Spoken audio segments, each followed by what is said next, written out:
Yeah, I think social media. I think it really has really been the bane of what's happened, in the last 10 years, unfortunately, which is too bad because in the beginning it was great to connect people. And there's a lot of really great things that have come out of it. But lately it's just been nothing but, I don't know, disinformation and just bad. Hi, and welcome to 5 Random Questions, the show where every question is an adventure. I'm your host, Danny Brown, and each week I'll be asking my guests 5 questions created by a random question generator. The guest has no idea what the questions are, and neither do I, which means this could go either way. So sit back, relax, and let's dive into this week's episode. Today's guest is Allan Grego. Al is a producer and host of the award-winning Yes We Are Open podcast and Just Good Business podcast.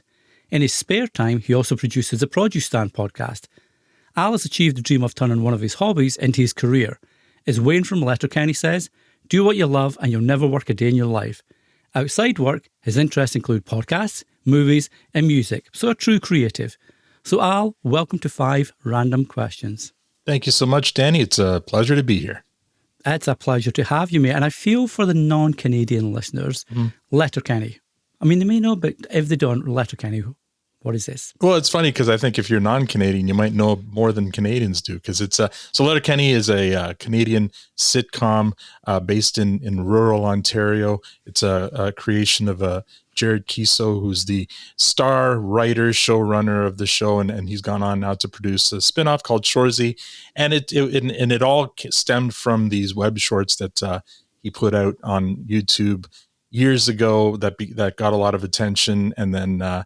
Letterkenny became the first digital creation of the Canadian streaming service Crave TV. It was their first Crave original series and went for 12 seasons. And it's a great show. I highly recommend it. And I'm going to have to admit, I did not know Crave was Canadian for some reason. Yeah, it's definitely Canadian. They've got a lot of HBO content on it and stuff. But Crave is definitely a Canadian show. It's by Bell. It's owned by Bell. Right. Yeah, that makes sense now. Yeah, I mean, I know it for, and I only subscribe to it as well. I'm a bad person living in Canada. I only subscribe to it for The Last of Us and Chernobyl, which were made by the same production team. So, but I need to resubscribe because there's some really good stuff on there. There is. I mean, again, HBO stuff. I'm a big fan of most HBO content, plus Letterkenny, plus Shoresy. So there's actually lots of great reasons to, and I mean, I also subscribe to the other streamers, but so I'm not a Crave subscriber because I feel like I need to be as a Canadian. I actually do enjoy the shows that they have on there.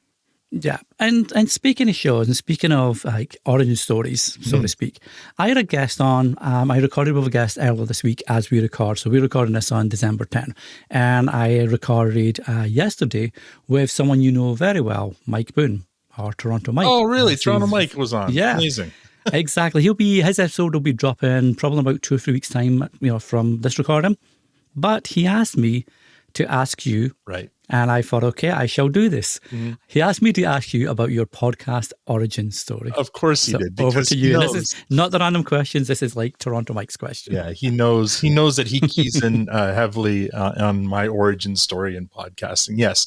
Mike and I go back to the blogging days. I think we read each other's blogs, but I followed his journey from being just a blogger to producing Humble and Fred's first show. Humble and Fred, by the way, were a couple of Toronto disc jockeys that had a really popular show in Toronto, and Mike was a big fan of theirs, and he started producing their podcasts before they were even called podcasts. They were just these online radio shows, and they were putting one out every Christmas, and then they started doing a regular show which Mike helped set up. And at some point, Mike decided, that looks like something I can do. And he started doing it himself. And now he's on episode, I'm sure he's almost close to 1,600 interviews that he's done in his basement in South Etobicoke, which is a suburb of Toronto. It's crazy that the audacity this man has of insisting that his guests come into his basement, because he's had some pretty big names visit him in his studio. And he's not exactly a known name to most people, unless you were a follower of his like mine. Anyway, fast forward, I'm at a company. I'm in corporate training, but I love podcasts. I listen to a lot of them, including Mike's. And I reached out to Mike and I said, hey, I'm thinking of starting a podcast studio in my company. I was wondering if I can, and not my head office is in Etobicoke, so I thought maybe I can swing by just to see your setup. And he's like, yeah, sure, why not? You complete and total stranger, come into my house and look at my setup. And I did, and it was, I met him in person, and he sat me down, put the headphones on, and I listened to he put on his theme music, and it was weird because I've been a listener for so long. It's just kind of an interesting sensation, even though he's not like this famous celebrity, because I've been listening to him. He'd been in my ears for so long. It was like I was meeting a celebrity. Anyway, he was very gracious with his time and his advice. And we've, gone on to be good friends. And I've been on his podcast many, many times. And he's big supporter of my podcast, even though he doesn't like Letterkenny or Shoresy. And yeah, it's yes. So because he asked me to ask you so he could hear me say that, yes, Mike is my podcasting mentor. I owe it all to him. So there we go. We've got it live on recording now. When this episode comes out, we'll send it over to Mike, and I'm sure the royalties will soon be waving over that. Oh yeah. Well, I get paid in beer and lasagna, but so do all of his other guests. So what can I do? Exactly. Well, now you've got, it's great beer as well, though. Great Lakes beer. Oh, yes. Amazing brewery. So, yeah. No, I just thought I should ask that. And as I mentioned, it's not part of the random questions. Yeah. But there you go, Mike. I asked it for you. So I'll put the check. Or you should put the check in the mail for me, actually. I'll let him know. I'll let him know that you checked off that item. Perfect. Well, speaking of checking off items, we've got 5 random questions to check off. So if you're ready, Al, I'm going to bring up the random question generator, and let's see what brings up question number 1. I'm as ready as I'll ever be. Okay, I feel this. I feel this is an easy one, a nice one to come into the episode with. All right, Al. Question number 1: if you could be a member of any TV sitcom family, which would it be? Well, I would be going way against brand if I didn't say Letterkenny, because it was the beginning and it's one of my favorite shows, and it's set in rural Ontario, which I grew up in rural Ontario. So I identified a lot with the Hicks on that show. So yeah, it would have to be Letterkenny. I would love to be, one of the Hicks sitting around the produce stand, chatting about everyday life and making jokes and fart jokes and all that stuff. It's yes, that's an easy one. I almost think you should just ask me another one. Well, I'm going to expand on this a little bit then, because as you mentioned, obviously you've got the Produce Stand podcast, which is hell inspired by Letterkenny. So I'm going to ask you, okay, Letterkenny isn't allowed. Okay. So any TV sitcom, which, now let me just read this. If you could be a member of any TV sitcom, so it's a family then, which family would it be? So it's not the character, it's a family. Sure. It's funny. This morning I had a team meeting and they did an icebreaker, and it was a similar question. It was like, if you could have any best friend, like of a fictional character, who would it be? And my answer was very quickly, actually, Ted Lasso. And it's a show that I loved, and it came at the exact right time during the pandemic. I feel like the timing of that show, but also the writing on it and the performances, and just, I love that show. It's one of my favorite all-time sitcoms. And yeah, I would love to be part of that cast. It's who wouldn't? Like the whole thing is such a feel-good group of people, supportive. And even when there's like drama, they still work stuff out, and it's great. I love it. So yeah, Ted Lasso.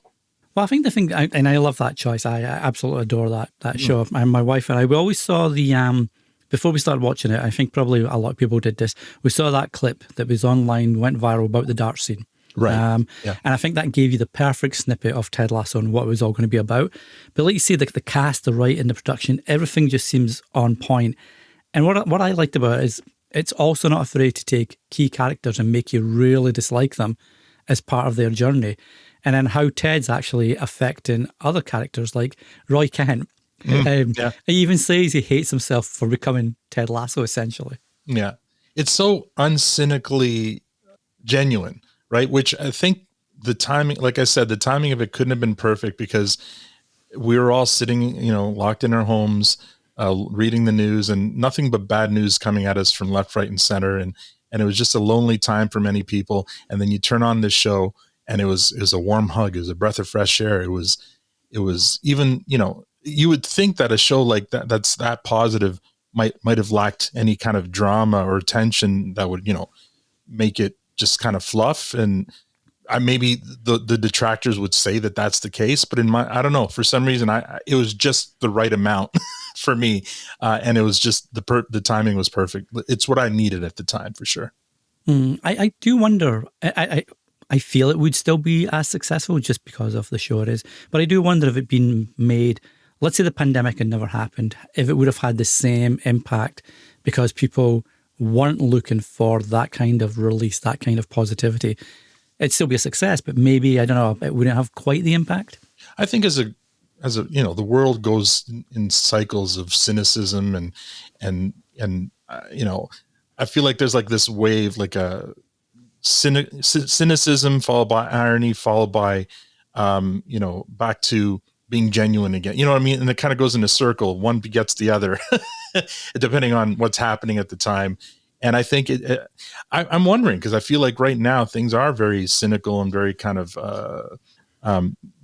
dark and gloomy times ahead, whether a show like that. And we, before we started recording, you'd mentioned that there's a season 4 coming out and how I feel about that. I don't know how I feel about that. I love the show, but I also know that it's almost like that Pet Sematary thing where if you force something to come back after it's like expired, you may not like what you get. I'm worried we're going to get a version of Ted Lasso that's like, I don't know, zombified or something. It's just not going to be the same. Because I think they told the story they wanted to tell, and now bringing it back, unless they can come up with another great 3-season arc of some kind, I don't know if they'll be able to do. I hope they do. I'm cheering for it, but it might not be the same.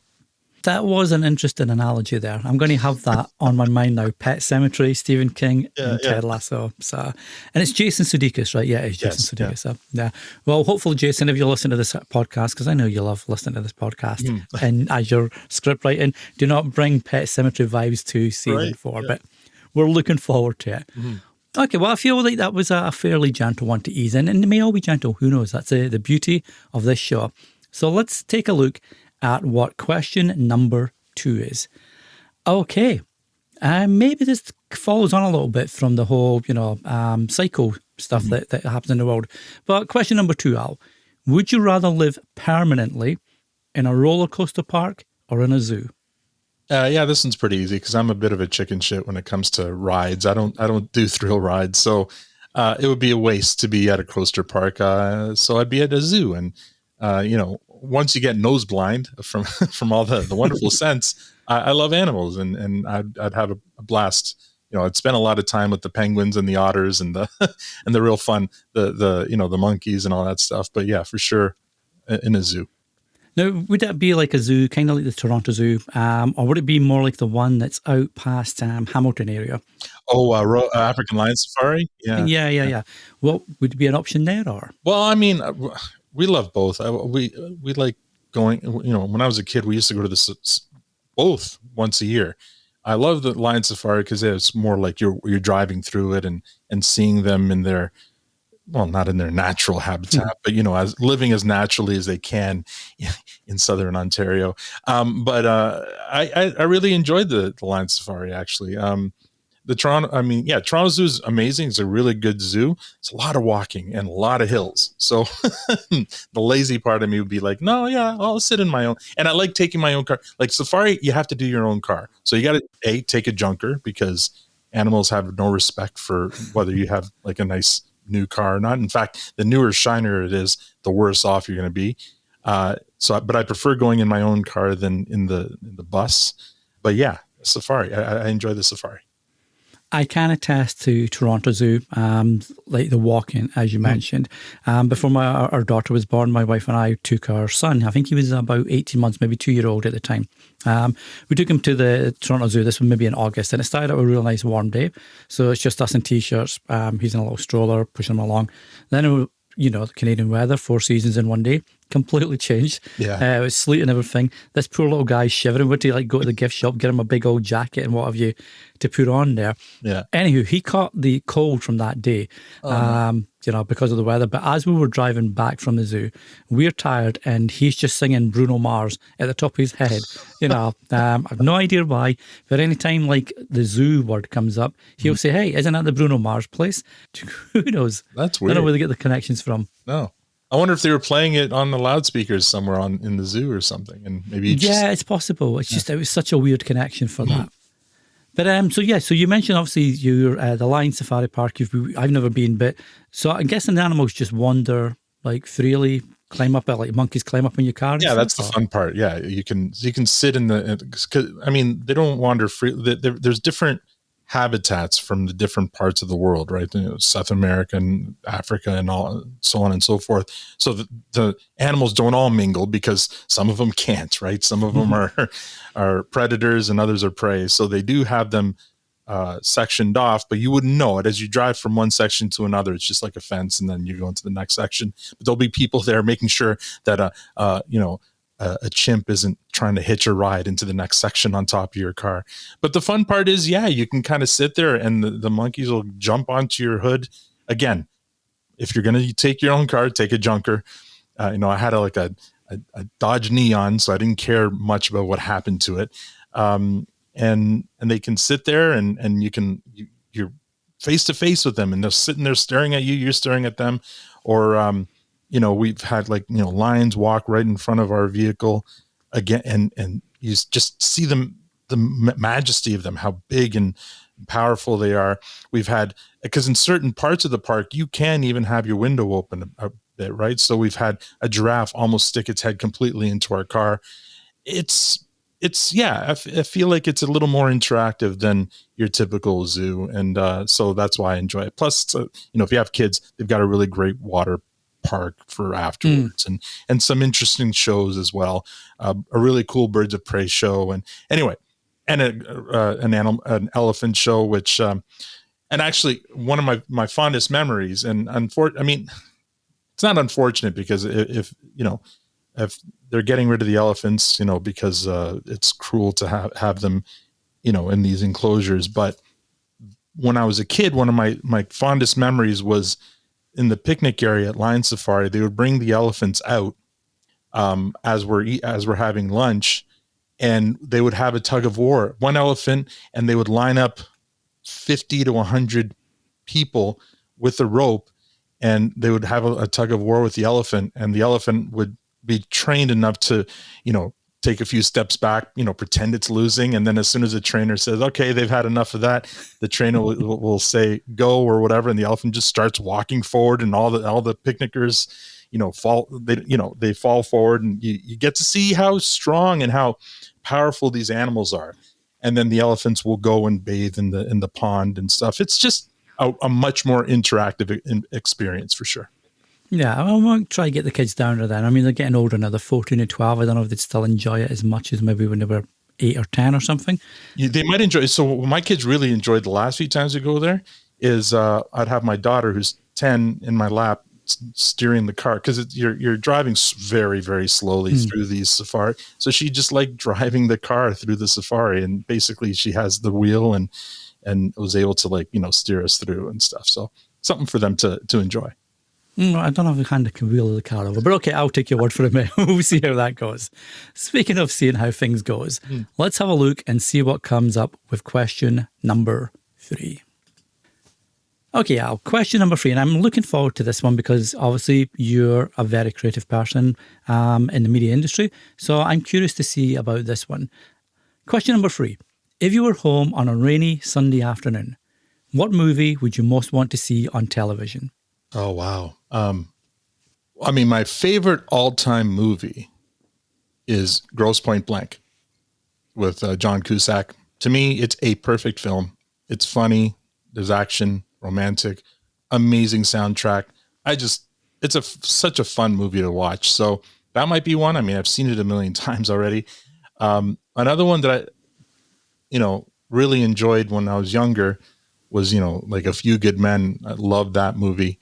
It's funny, but here's the thing: when it comes on TV, if it's back in the old days, anything on TV meant it's heavily censored. And I remember this is probably my last memory of running to a Blockbuster was being at home, and A Few Good Men came on TV.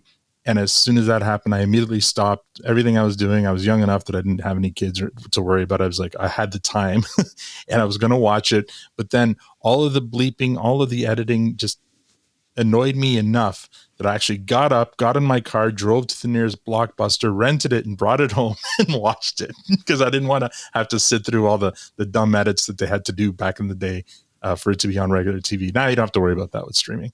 But yeah, like, to me, the 90s were a golden age for movies. There was so many and that's probably just me being an old man yelling at the clouds, but I feel like there's so many really, really good films in the 90s.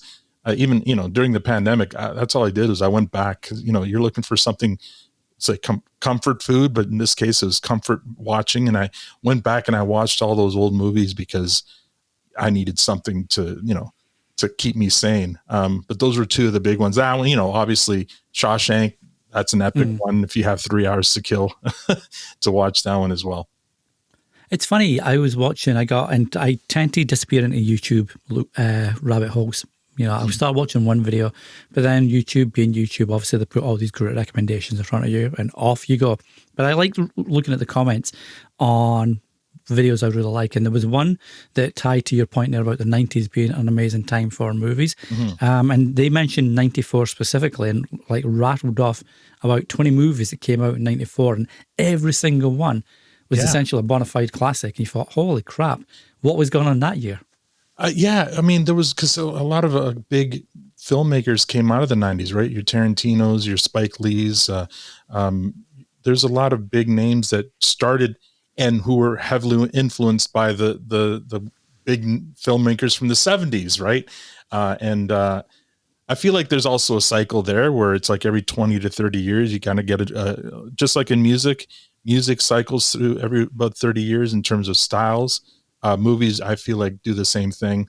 Like, but unfortunately right now with streaming, and not unfortunately, because streaming has made it a lot more accessible to watch. But my wife and I just had this conversation last night, actually, in terms of, I can't think, like, because she took my daughter to go see Wicked at the theater, and that was her first time in the theater in a while. I can't remember the last time I went to a movie theater. I've been to the drive-in because we have one nearby here, but a movie theater, I can't think of one. And I'm so over MCU and Pixar. But that's all that's going into theaters now. There's nothing else. They're not putting those smaller films out in theaters anymore. So I'm just watching those on Netflix and on streaming on Amazon, because those are kind of the movies that I'm drawn to right now, and they're not putting those out in theater. Well, no, it's funny.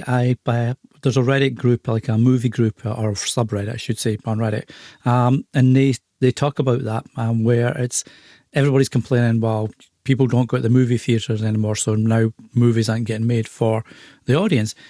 But if you're spending $100 plus just for tickets for a family of four almost, then the food on top and the drink on top, and then you've got people chatting and on their phones and all that, and it just takes away from experience. But that's why people don't want to go, right? But it's like you say, maybe we're in a cycle where we need almost, you don't want people to lose their jobs, and you don't want the places to shut down or anything, but maybe we need a reset where some of the really massive, like cineplexes lose some custom, so they realize we have to, maybe not the cineplexes, maybe the movie studios, they realize that we have to now go back and make these smaller films, these like character-driven films, story-driven films, as opposed to the big super special effects, IMAX all over the place, extravaganzas. Yeah, and I think they're being made, but they're just going straight to streaming, which again, that's fine.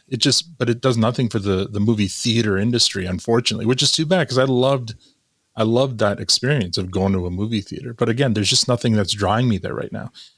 I can't, I think the last movie I could honestly say I would love, and to this day, if they re-release it in theater, I'd probably go watch it in the theater, is that RRR movie that came out on Netflix, I think 2022 or 2023. It's an Indian film that won like the Oscar for that song. It's a triple.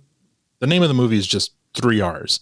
If you haven't seen it, I highly recommend it. It's amazing. It's like a 3-hour epic, like action musical. Well, there's one musical number, so don't get afraid. It's not a musical. Buddy cop kind of thing. It's just everything you can think of thrown in a movie. It put me in mind of like the old kind of Indiana Jones films in terms of its scope, and it's a gorgeous movie to see on like my big screen here at home. I would love to see it at a movie theater, but they would definitely have to throw in an intermission because it's like 3 hours long. Yeah, and maybe that's what they need as well. Like intermissions, I used to, like the old theatres I used to go back to in the UK, we'd stop, even just for 2-hour movies, though, you'd have an intermission, an hour, you'd go up to a little bar at the side, have a beer, some snacks, and then sit back down, and there you go, you're off again. Yeah. Actually, it was Sunday night, day before yesterday, I went to the Royal in Toronto, not for a movie though, it was for a comedy night. But the Royal's a really cool kind of old kind of Art Deco theater on College Street.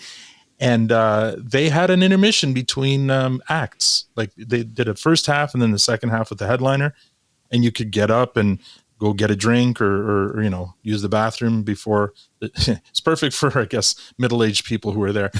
But anyway, I thought it was kind of, maybe movies need to go back to that, like have like an intermission in between, because that would also maybe help them with concessions, but maybe bring the price of those goddamn concessions down. Like popcorn doesn't cost that much money.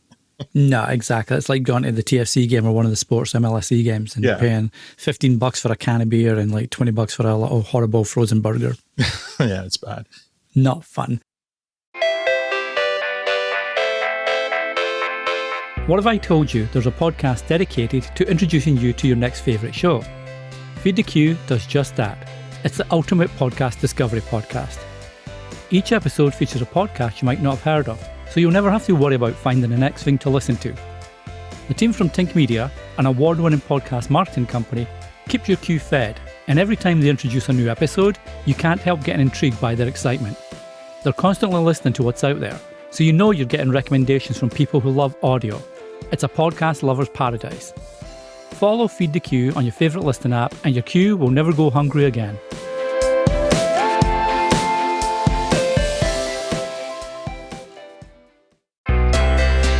Hey there, Danny here.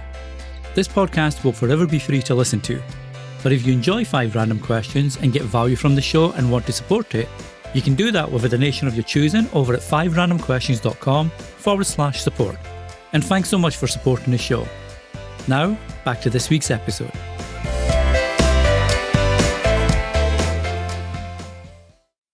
Well, what is fun, hopefully, is seeing what comes up with question number 4. Okay, question number 4. If you could disinvent one thing, what would it be? Wow. That is interesting. I mean, my first inclination was going to be like the internet, but so many amazing things have come from it. And so maybe specifically social media. I feel like, and I mean, I'm in the process right now of rebuilding my blog. Cause like I said before, like off the top, I used to be a blogger and then I got rid of it because social media came about and people stopped visiting specific websites and only went to the big 3, right? Facebook, Twitter, and whatever. And so it didn't make any sense to have your own site anymore because it was everything was being directed to these aggregators now, the social media sites. And now we've seen kind of the damage that these sites have caused, these algorithms that channel your echo chamber to you at every turn. So you don't get, I think social media, I think it has really been the bane of what's happened, in the last 10 years, unfortunately, which is too bad because in the beginning it was great to connect people. And there's a lot of really great things that have come out of it. But lately it's just been nothing but, I don't know, disinformation and just bad. If I could leave it altogether, I would. Unfortunately, having 2 bands, 3 podcasts, I'm kind of tied to at least having a bit of a presence so that I can promote these things. And, but I am starting to build my home on the web again because I feel like, doing everything just via social media. And I believe, what's his name from Pod News says it all the time. You're kind of building on rented ground, James Cridland. It's one of his favorite sayings, right? If you're building on rented ground, it can be basically, pulled out from under you at any point, and you can't do anything about it. So I'm kind of going back to building my spot on the web and still aggregating to these, whatever is the new thing, but always coming back to my home on the web. If you want to learn about my work, that's where you're going to go for it. And that way it's always there, Well, it's like you say, it's almost like the devil. You not the devil. The better you know, the better you don't. I can't remember. There's a phrase that I'm completely butchering at the moment.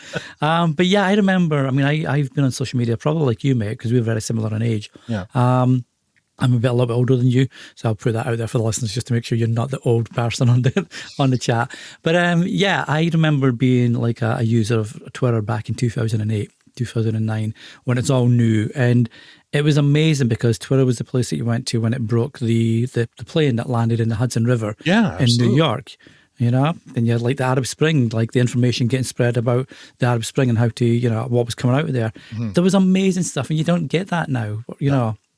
And I feel maybe that's why a lot of people are like, I know a lot of people are migrating over to Blue Sky, because that's more like an open ecosystem where there's no, well, they say there's no algorithm, there's no, corporate owners above it, etc. Hopefully, if that's the case, that continues, because I don't know if you've been checking it out lately, but I've enjoyed the feeling there. I have too. And honestly, the followers we have on Blue Sky are maybe half of what we have on Twitter, although half already. Like we just started like about a month ago on Blue Sky, in earnest. So we're already at half the numbers I had, on Twitter, building that up for 13 years or something crazy like that. But the engagement on Blue Sky is way higher than it has ever been on Twitter. And that's part of that is because of the algorithm. I love the fact that, you can link out to your work on Blue Sky without worrying about it being blocked or not being supported. And because Blue Sky is really just an app, because this is all part of the Fediverse now, right? So it's just an app that serves this data. But if it went away, your data is still there, and I guess you can use different apps. I'm still trying to wrap my head around the Fediverse, but I'm kind of understanding it. It's not it's not on Blue Sky. It's your stuff. Blue Sky is just an app that can access your stuff. Other companies can also build their apps that can access that same stuff. So that's all interesting to me, and it looks like it's the way things are going, and it kind of goes back to, it kind of falls in line with what I'm trying to do here, building my own home again online, where all my work can be showcased and just having it out wherever it needs to be.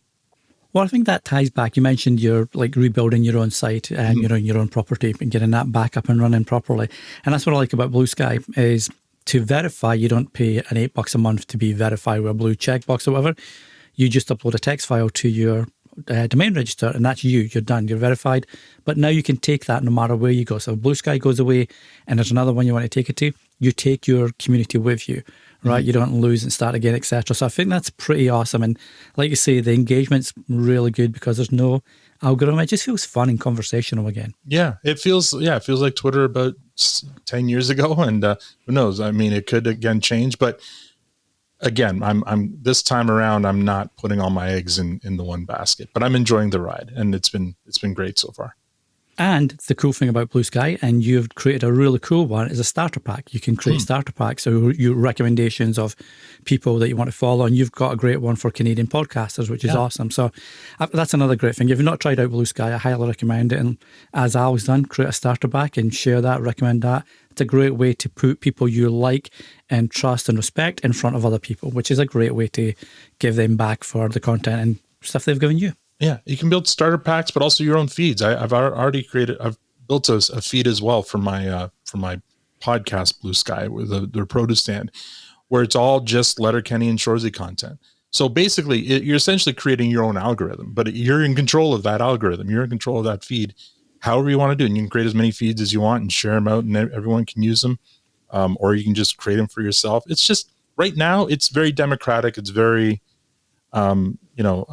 user friendly in terms of it's user centric. It's not company centric, which I think X has just become way too company centric, right? It's all about X on X, and Blue Sky, it's all about the users. So that's good. Well, long may it continue. Mm-hmm. And speaking of long may it continue, which was the worst tenuous link ever, but we're going to continue on and take us to question number 5. Okay, question number 5. If your food is bad at a restaurant, would you say something? That's a good one. Because I'm too Canadian to complain. Because I'm also kind of worried that what they'll do to my food if I send it back. But if it's unedible, I mean, it's unedible. I can't. Yeah, I'm not going to eat that. But I'm also not going to ask for other food. I'll just say, yeah, just whatever. What do I owe you? And leave. But thankfully it doesn't happen often. But when it does, I either, depending on how much I'm out, I'll either politely say, yeah, check please, I gotta go, or if it is something that's just egregious, I'll send it back, but I'll opt to get my money back and go somewhere else. Now, would you be the person most likely to complain? Would it be your wife, or is there neither here nor there? I think my wife probably, I think she would be the one to complain, because she's also very particular about things. So sometimes I can overlook things, but she'll be more like, yeah, no, take that back. I don't want that. I'm not going to eat that. And I'm more of the guys like, careful what you say. Who knows what they're going to do to your food when you get it back. So, again, I don't think we generally eat at places that we don't have to worry about. That's funny. One of the best customer service experiences I've ever had was at I want to get the chain right because I want to make sure I give them credit. Well, I think it was Moxie's, and it was early on when they were first, the first one that opened up locally here in Newmarket, near where I live. And I remember going and it was a great meal, except my wife, who ordered steak, it didn't come I think she ordered it medium or medium well, and it came medium rare. So it didn't come exactly as she, you know what I mean? And I remember the waiter came, but she was eating it still. And then the waitress came by, asked how how the meal was, and we said it was fine.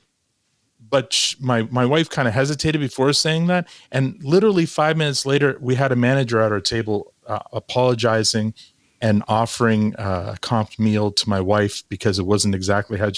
And it was so we didn't even complain though. They proactively did it. And I thought, wow, that's amazing. So we'll always speak highly of that chain, although we haven't eaten there in a while. So who knows what it's like now. But back then it was an impressive display of customer service for sure. Well, that's it. It's like you're saying you're aware of what you're looking for the customer reaction, right? Mm-hmm. Which is great customer service right there because you want that person to enjoy, and even though, like you say, your wife didn't really complain, the waiter or waitress knew, wow, something's not right. What's going on here? Yeah. Yeah. And I think it was a new restaurant too. So they were probably trying to be, on their best behavior. And so, but anyway, it was just like when it's funny, like we're all quick to complain and to write the Yelp reviews when we've had a poor experience. That I feel like we need more of that. No, that was a great experience, and we want to give you kudos for that. So well done. There was a Moxie. I used to work at OLG, which is the Ontario Lottery and Gambling Commission for people not from Ontario.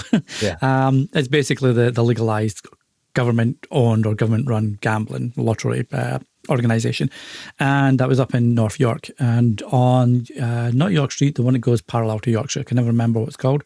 They had a Moxie's there. We went for a staff dinner, and the food was amazing. Then service was amazing. It was just a really nice experience. So I feel maybe that's like hopefully a Moxie's culture that's embedded in, from the top down. So it sounds like it was a great experience there too. Yeah, I mean, it was a while ago now, and things change, obviously. But I hope they've kept that standard for sure of service. For example, a keg restaurant, you can't go wrong. Almost we've never had bad customer service at a keg. They've just been consistently good, and so and I still to this day, like it's still one of our go-to places because of that. So.